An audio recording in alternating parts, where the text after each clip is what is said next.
മുഹമ്മദ് അസ്ഹറുദ്ദീൻ എക്കാലത്തെയും Indian cricket അല്ല ലോകത്തിലെ തന്നെ ഏറ്റവും നല്ല മികച്ച കളിക്കാരൻ. ഇദ്ദേഹം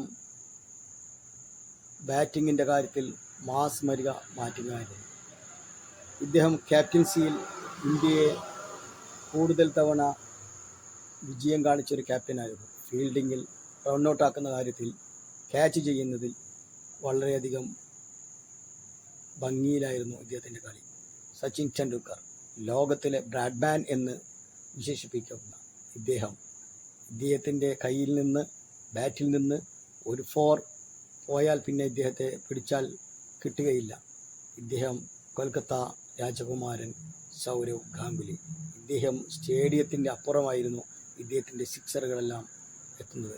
എൻ്റെ ഓർമ്മയിൽ ഇദ്ദേഹം സ്റ്റേഡിയത്തിന് പുറത്തുള്ള ഒരു കാറിൻ്റെ ഗ്ലാസ് പോലും സിക്സർ അടിച്ച് പൊട്ടിച്ചിരുന്ന ഒരു സമയമുണ്ടായിരുന്നു. ഇവരുടെ എല്ലാ കളി കാണാൻ വേണ്ടിക്ക് നമ്മുടെ ചെറുപ്പകാലങ്ങളിൽ നമ്മൾ ഉറക്കൊഴിഞ്ഞ് കാത്തിരിക്കുമായിരുന്നു. മുഹമ്മദ് അസ്ഹറുദ്ദീനും സച്ചിൻ ടെണ്ടുൽക്കറും ഷെയ്ൻ വോണിനെയും മുത്തയ്യ മുരളീധരനെയും ക്രൂസറിനെയും അടിച്ച് തരിപ്പടമാക്കുന്ന മാസ്മരിക ബാറ്റിംഗ് നമ്മളന്ന് വളരെ കൂടുതൽ ആസ്വദിച്ചിരുന്നു. മുഹമ്മദ് അസ്ഹറുദ്ദീൻ റണ്ണൗട്ടാക്കുന്നത് എങ്ങനെയാണെന്ന് തന്നെ നമുക്ക് ചിന്തിക്കാൻ പോലും കഴിയാത്ത വിധത്തിലായിരുന്നു അദ്ദേഹത്തിൻ്റെ ഫീൽഡിംഗ് മികവ്. അദ്ദേഹത്തിന് ഒരു ക്യാപ്റ്റൻസി എന്ന നിലയിൽ ഒരു വേൾഡ് കപ്പ് എടുത്തു പൊന്തിക്കാനുള്ള ഭാഗ്യം അദ്ദേഹത്തിന് നഷ്ടപ്പെട്ടിരുന്നു. അതിനുള്ള ഒരു അവസരം അദ്ദേഹത്തിന് കിട്ടിയില്ല. അതിൽ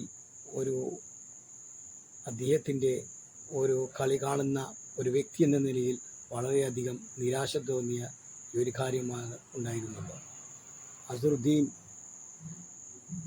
ക്രിക്കറ്റ് കളിയിൽ കയറിയതിന്, ഇന്ത്യൻ ക്രിക്കറ്റ് ടീമിൽ കയറിയതിന് ശേഷം ഒരു പ്രാവശ്യം മാത്രമാണ് ഇന്ത്യൻ ടീമിൽ നിന്ന് പുറത്താകേണ്ടി വന്നത്.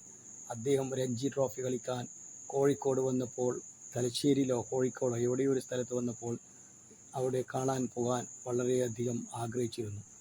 പക്ഷേ അന്ന് എക്സാം ആയതിനാൽ നമുക്ക് പോകാൻ കഴിയാത്തതിൽ വളരെയധികം ദുഃഖമുണ്ടായിരുന്നു. സച്ചിൻ ടെണ്ടുൽക്കർ ഷെയ്ൻ വോണിനെ ക്രീസിലിട്ടി അമ്പാനമാടുന്ന കണ്ടപ്പോൾ ഷെയ്ൻ വോൺ പോലും പിറ്റേ ദിവസം പത്രസമ്മേളനത്തിൽ പറഞ്ഞു, സച്ചിൻ ടെണ്ടുൽക്കർ ഉറക്കത്തിൽ പോലും, സ്വപ്നത്തിൽ വന്നിട്ട് പോലും എന്നെ സിക്സർ അടിക്കുന്നതും 4 അടിക്കുന്നതും ഉറക്കത്തിൽ എന്നെ വളരെയധികം എൻ്റെ ഉറക്ക് നഷ്ടപ്പെടുത്തിയിരിക്കുന്നു. ഇതും തന്നെയായിരുന്നു മുത്തയ്യ മുരളീധരൻ മുഹമ്മദ് അസ്ഹറുദ്ദീനെ കുറിച്ചും പറഞ്ഞിരുന്നത്. പിന്നീട് ധോണി ഇവരുടെ എല്ലാം ബാക്കി കാര്യങ്ങളും ഏറ്റെടുത്ത് മുന്നോട്ട് പോയി. ഇദ്ദേഹം നല്ലൊരു ബാറ്റ്സ്മാനായിരുന്നു, നല്ലൊരു ക്യാപ്റ്റൻസി ആയിരുന്നു. അതേപോലെ രാഹുൽ ദ്രാവിഡ്, പാറൻ്റെ മേൽ പാറ പോലെ ഉറച്ചു നിൽക്കുന്ന രാഹുൽ ദ്രാവിഡ്.